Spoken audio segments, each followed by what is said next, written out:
అందరికి నమస్కారం. 18th August 2025 day 111 111వ రోజుకి స్వాగతం సుస్వాగతం. 111 రోజుల మా ప్రయాణానికి కష్టానికి తగిన ప్రతిఫలం ఇది. ఇంకా చాలా దగ్గరికి వచ్చేసాం. ఏ పని చేసినా శుభం కార్డు అనేది కంపల్సరీగా వస్తుంది. ఒక పని ప్రారంభించినప్పుడు దానికి శుభం కార్డు రావడం అనేది కంపల్సరీగా వస్తుంది. అప్పుడు మనము పంట ఎవరైనా బండి చేస్తారో అయిపోతుంది. ఆ పండించే విధానంలో మనం ఏం తెలుసుకున్నాం అనేది మరి ముఖ్యమైనటువంటి విషయం. ఇప్పుడు చాలామంది వరి సాగులు చేస్తూ ఉంటారు, అయిపోతుంది, వరి కోత కోసేస్తాం, అయిపోయిందా, డబ్బులు తీసుకున్నామా, ఓకే అయిపోయిందని. ఆ పంట ఎందుకు వేసాము, ఆ పంట వల్ల మనకు ఉపయోగం ఏంది, ఎందుకని ఈ వరి ఎన్నో వరి వంగడాలు ఉండగా ఈ వరి వంగడం ఎందుకు వేయడం, ఇవన్నీ కొన్ని బేసిక్ ఫండమెంటల్ ప్రిన్సిపల్స్ మనం తెలుసుకోవాలి కంపల్సరీగా. డాక్టర్ శ్రీధర్ సిద్ధి గారు కోనారం వరి పరిశోధన స్థానంలో ఈ నెల్లూరు KNM కోనారం వరి వంగడాలు రూపొందించినారు. నెల్లూరు జిల్లాకు వరం ఈ కోనారం వరి రకాలు. ఆ శ్రీధర్ సిద్ధి గారికి కృతజ్ఞతలు తెలియ. అంటే వరి వంగడం వేసేటప్పుడు ఆ వరి వంగడం క్రియేట్ చేసింది ఎవరు? సైంటిస్టు. ఆ వరి వంగడం వేయడం వల్ల మనకు ఉపయోగం ఏంది? ఎందుకంటే ఇది photo sensitive, thermo sensitive paddy variety కాదు. అగ్గి తెగులు తట్టుకుంటుంది, దోమ బోర్డు తట్టుకుంటుంది, స్టెమ్ బోరార్ తట్టుకుంటుంది, వైరస్లు రావు. అందువల్ల ఈ వరి వంగడం మనం వేయడం జరిగింది. ఇప్పుడు మనకి Telangana Sona the pride of Telugu Indian rice RNR 15048 మనకి ఇష్టం కదని 365 రోజులు వేయడానికి కుదరదు. కేవలం నవంబర్ నెలలోనే మనం నవంబర్ 15 పైన నార్లు పోసుకొని 120 రోజులు పంట కాలం. అది మార్చిలో హార్వెస్టింగ్ అవుతుంది. అప్పుడే ఆ వరి సాగు చేసుకోవాలి. ఇంకా నెక్స్ట్ దానికే ప్లానింగ్. ఇది అయిపోగానే వరి కోతలు అయిపోతాయి. కోనారం 12,365 వరి కోతలు అయిపోగానే మనం పచ్చిరొట్టు ఎరువులు వేసుకొని వాటిని భూమిలో కలయి దున్నుకొని నవంబర్ 15 పైన the pride of Telugu Indian rice RNR 15048 Telangana Sona Harshat Vihar, ప్రకృతి రత్న Harshat Vihar and team members సాగు చేయడం జరుగుతుంది. Watch and enjoy. Next November 22 అనుకుంటున్నాం. త్వరలోనే అధికారికంగా డేట్ ప్రకటించబడుతుంది. Okay, thank you. అందరికీ నమస్కారం. ఈరోజు మన వరి సాగు ప్రయాణం 111 అంటే 3 ఒకట్లు. దీని ఇంగ్లీష్లో నెంబర్ 1 అంటుంటారు. నెంబర్ 1 అంటే చాలా పవర్ఫుల్ అంకెది. ప్రతి రంగాల్లో ప్రతి ఒక్కరూ నెంబర్ 1గా ఉండాలని కోరుకుంటారు. అదేవిధంగా ప్రతి కుటుంబంలో కూడా ఒకరు నెంబర్ 1గా ఉంటారు. అందరి మీద ఆ కుటుంబ అభివృద్ధులు కూడా అది ముందుకు పోతూ ఉంటాయి. ఈ విధంగా నెంబర్ 1 అనేది చాలా ఇంపార్టెంట్ అయిన అంకె. అసలు ప్రపంచాన్ని నడిపే ఈ అంకెలు ఎన్నో లేవు. 1 నుంచి 9 దాకా, తర్వాత 0 1. ఈ 10 అంకెలతోనే ఈ ప్రపంచం అంతా నడుస్తుంటుంది. ఎన్ని వచ్చినా ఏం చేసినా ఇది సూత్రం.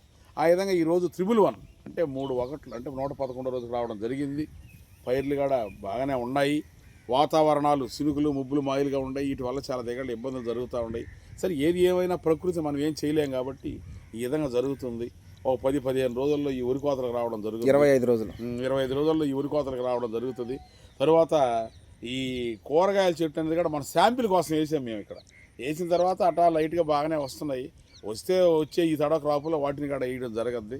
ఈ విధంగా ముందుకు పోతూ ఉన్నాం. ఏది ఏమైనప్పటికీ కూడా రైతులందరూ ఐక్యతగా ఉంటే చాలా మంచిది. కష్టపడి పండించిన దానికి ఫలితాలు, పంటల దిగుబడి బాగా వస్తూ ప్లస్ ఆ ఒడ్లు అమ్మే రోజుల్లో రైతుల దగ్గర ఆ రేటు కానీ కొంచెం ఉండగలిగితే రైతులందరికీ న్యాయం జరగద్ది. ఆ దిశగా దానికి సంబంధించిన వ్యక్తులందరూ ప్రయత్నాలు చేసి రైతులకి ఒక రవ్వ కళ్ళల్లో ఆనందం వచ్చేటట్టుగా, వాళ్ళ కష్టానికి తగ్గ ఫలితం వచ్చేటట్టుగా ఉండాలని ఒక రైతుగా నేను కోరుకుంటున్నాను. Okay, thank you. చూస్తున్నవి ఈ కూరగాయల చెట్లు అంటే బెండ చెట్లు, గోరు చిక్కుళ్ళు, ఈ విధంగా ఆర్గానిక్ ప్యాడీ క్రాప్ పక్కన గట్ల మీద వేయడం జరిగింది. వచ్చే రోజుల్లో ఇది చూసి బాగా వీలు పడితే వచ్చే రోజుల్లో హర్షత్ విహార్ టీం కూడా ఆర్గానిక్ వెజిటేబుల్ క్రాప్స్ కూడా వేయాలనే ఆలోచనలో ఉన్నది. ఈ కానీ బాగా సూట్ అయితే మా పరిధిలో కొంతమంది కన్నా కూరగాయలు కూడా ప్రకృతి సిద్ధంగా అందించాలనేది మా లక్ష్యం. అయ్యే మీరు చూస్తున్నారు. ఈ శాంపిల్ కోసం వేయడం జరిగింది.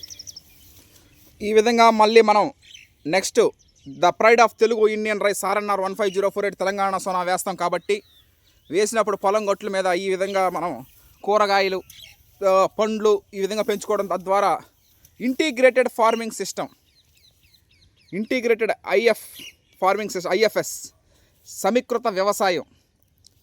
ఒకప్పుడు నాబార్డ్ చైర్మన్ చింతల గోవిందరాజులు గారు చెప్పినట్టుగా కేవలం ఒక పంట మీద ఆధారపడితే అది రైతు యొక్క పొరపాటు. ఒక్క పంట కాకుండా మిగతా సమీకృత వ్యవసాయం చేసినప్పుడు దీని ద్వారా ఇప్పుడు మనం వాటిల్ని మన టీం మెంబర్స్కి అందించవచ్చు. కూరగాయలు, పండ్లు, అదేవిధంగా రైస్ వినియోగదారులు కూడా అందించవచ్చు. తద్వారా పర్యావరణ పరిరక్షణ, ప్రజల ఆరోగ్యం, ప్రకృతి వ్యవసాయం మీద ఆధారపడి ఉంది కాబట్టి వీటిని మనం పెంచడం ఇది కూడా ఒక అదనపు ఆదాయంగా, ఇన్కమ్గా మనకు ఉపయోగపడద్దు అనేది వాస్తవం.